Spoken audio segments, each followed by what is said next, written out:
JDS నేత Lok Sabha MP Prajwal రేవణను పోలీసులు బెంగళూరు ఎయిర్పోర్ట్లో అరెస్ట్ చేశారు. లైంగిక వేధింపులు ఎదుర్కొంటున్న ప్రజ్వల్ రేవణను అర్ధరాత్రి బెంగళూరులోని అంతర్జాతీయ విమానాశ్రయానికి ఆయన చేరుకున్నారు. ప్రజ్వల్ వస్తున్నారన్న సమాచారం ముందే తెలుసుకున్న పోలీసులు బెంగళూరు ఎయిర్పోర్ట్లో మాటు వేసి ప్రజ్వల్ని అదుపులోకి తీసుకున్నారు. కర్ణాటక పోలీసులు సిట్ బృందం కలిసి అరెస్ట్ చేశారు.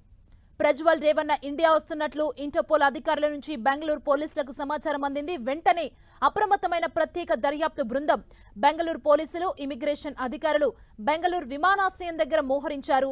ప్రజ్వల్ రేవణను అరెస్ట్ చేసేందుకు ముందుగానే ప్రణాళిక సిద్ధం చేసుకున్న పోలీసులు ఎయిర్పోర్ట్లో భారీగా మోహరించారు. అర్ధరాత్రి సమయంలో ఎయిర్పోర్ట్లో రేవణ దిగగానే సిట్ రేవణను అదుపులోకి తీసుకుంది. అర్ధరాత్రి 12 గంటల 49 నిమిషాలకు ప్రజ్వల్ రేవణ ప్రయాణించిన విమానం బెంగళూరు ఎయిర్పోర్ట్లో ల్యాండ్ అయింది.